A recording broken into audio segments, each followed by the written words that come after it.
Welcome, everybody, to another episode of the Zelda Book Club. We're back, and this time we're talking about Book 1 of the Twilight Princess manga. Now, for those of you who've watched our previous series of this, you're probably thinking, oh, Book 1, it's like Ocarina of Time. They split it up into two different books, but this one's a little bit different. No, What'd you say? This is an entire book, and it's part of this series is huge. Yeah.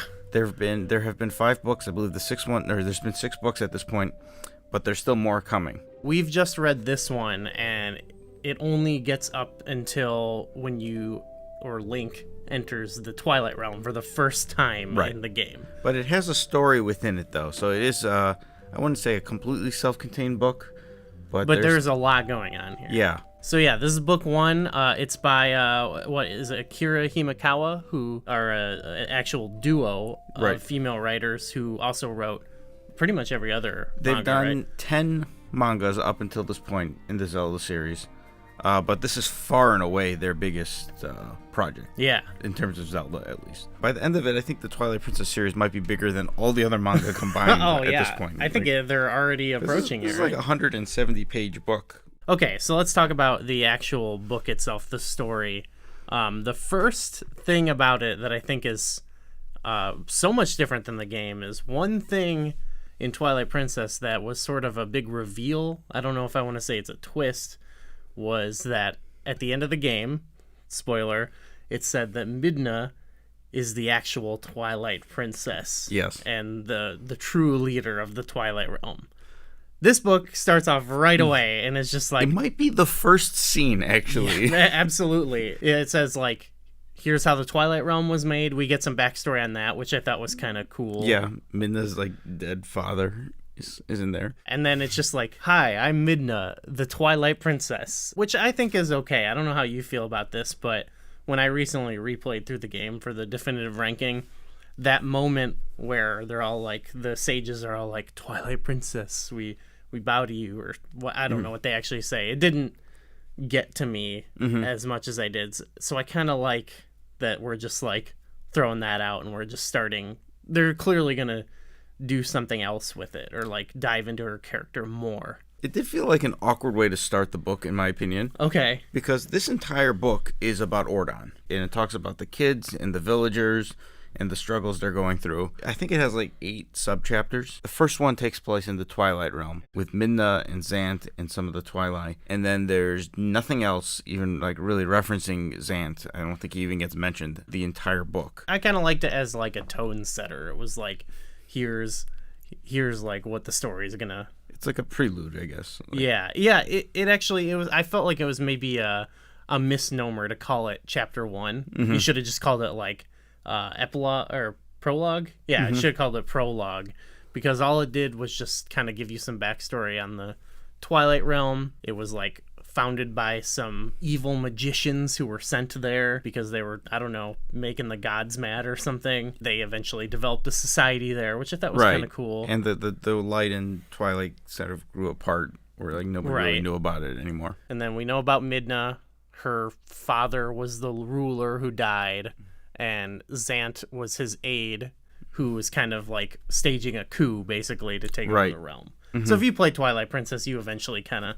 Yeah. This is a similar idea here. Yeah. Like you said, all the rest of this book is in Ordon. And it is like the beginning of the game where you just spend a lot of time hanging out in Ordon. There's like an epic goats scene, which I loved. There was sumo wrestling. There's fishing. You know, it's just like there are many points in this where we're just hanging out in Ordon, like plot-wise, just kind of hanging out with the characters. It has all the characters from the game, too. Yes. Like even the little characters. Like obviously, you know, Colin and Malo and Talo and Beth and Ilya. Yeah. But then like... You know, they have the same, like, Malo and Talo's parents are Pergy, and Hanch is in there, and Sarah. Sarah Sundries, we get a little bit of the shop. There's even, like characters who aren't actually in the game. Yeah, there's some, like, background characters that they threw in just to show that Ordon is a little more populated than the what game appears. Is kind of just a representation of maybe a larger village or whatever. Yeah. So with the characters we've got...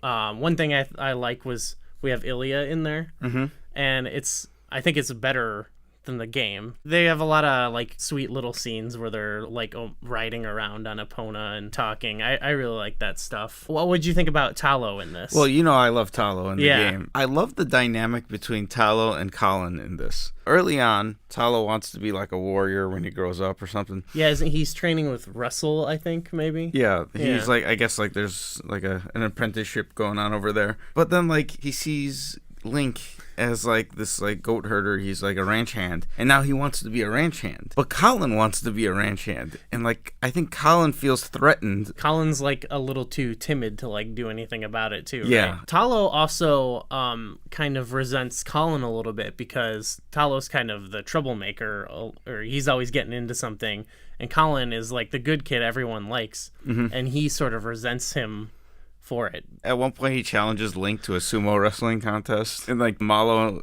like they like double team Link. Yeah, there's some shenanigans. I can't imagine a real like sumo wrestler with like a 6-year. I don't even know how old Talo is supposed to be, but like a 6-year-old and like a 15-year-old. Like, it does follow the game to an extent, like but then there's like scenes that don't happen until much later in the game that are in this. Yeah, totally. Most of this, I feel like we've said it's like the game, but a little bit more detail. But then one thing that I think is so different is just Link as a character. Yes, yeah. And he actually has a character. Yeah, because in the game, he's a little bit different than some of the other Links in other games, I think, too, because he is sort of just like a part of the village. It's not, he's just kind of like your avatar a little bit. So you're just kind of there hanging out with your friends. In this, he's like it's more similar to Ocarina of Time. He was like an orphan. Yeah. Like, he came to the village a couple years earlier without a family, and they kind of, the village took him in, and he became like a leader within the village. He's an outsider with a mysterious backstory. Yes. That is really noteworthy for sure. And early on, he starts having these like, I guess they're like night terrors. He's like seeing like these wolves, and like he keeps seeing the golden wolf. The golden wolf, which is interesting. He sees like shadow beasts, and like you see like silhouette of like King Bulblin in there. So one of the plot elements is that they want him to deliver the sword to Princess Zelda, and he says no. Yeah.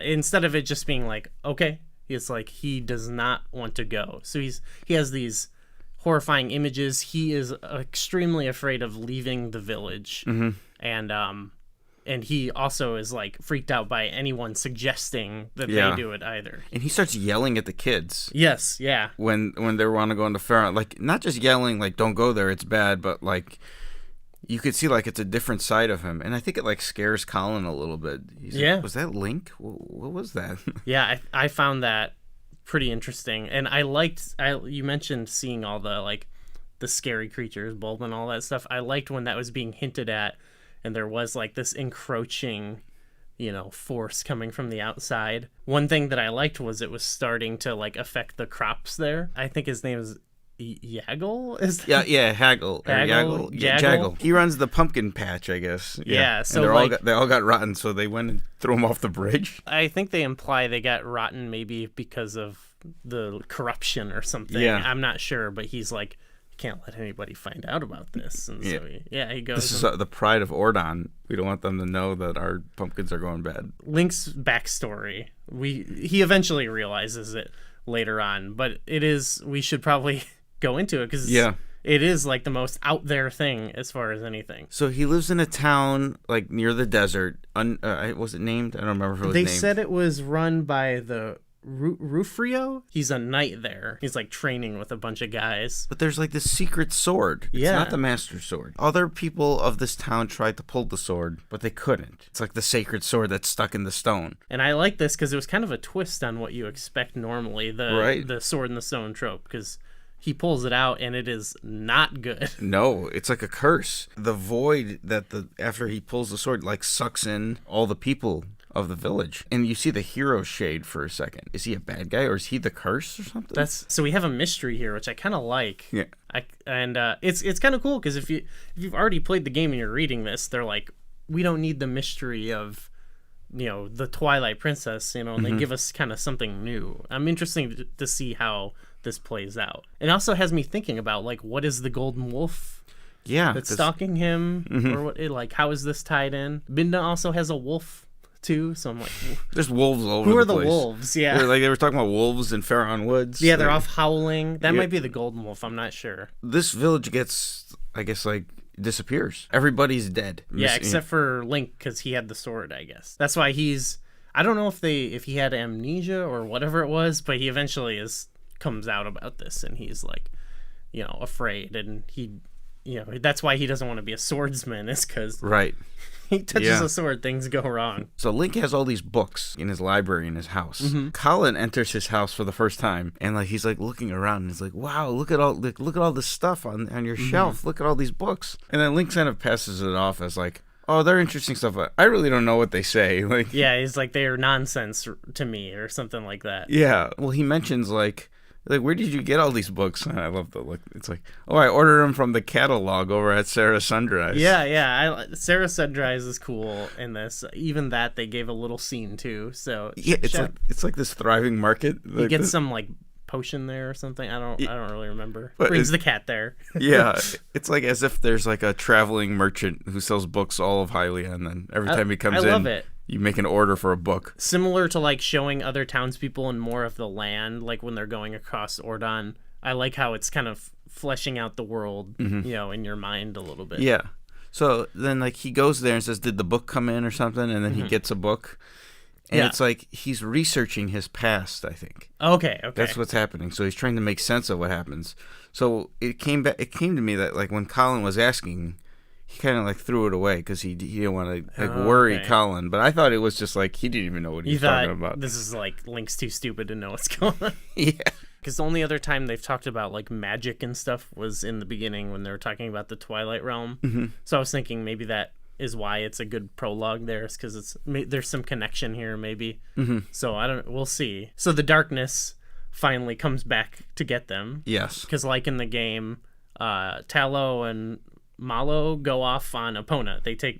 This time they take Epona. I like the scene where like Talow's like just poor Epona. Like, yeah. He's just yanking on her. Link and Russell go after for them to search. Yeah, so Russell's again trying to like encourage him, like, take the sword, like stand, help us or whatever. And Russell like encourages him, like, you've obviously been welcome in the village. Right. You're my friend. It was kind of a nice, there's a lot of good like character moments. Yeah. And like Link is clearly like hurt by telling this story. Was he crying? No, I don't think he cried. Probably. I mean, it's really this book is really like melodramatic or like emotional. So. Yeah, well, like you feel that Link is kind of scarred, and it shows it. I think they do a good job with that. Yeah. It's sometimes it's like over the top, but I kind of like it. I like the tone of this a lot. So he takes the sword, he goes off, and then there's so much in this where that's like, again, with the monsters and everything, where it gets really like edgy and dark. The King Bulblin's in there. He's got his minions that all some of them even talk. Yeah. King Bulblin seems pretty. He's a villain. He's scary. He is intimidating, and they even give him and some of the monsters like their own kind of stylized text box where it's like super thick bubble and lettering that's kind of like like bold font. Yeah, bold and like written so intensely. Yeah, I like that. If Twilight Princess is a PG-13 game, like this compared to the Ocarina of Time manga is like pushing it a little bit too. Yeah, I loved it actually, and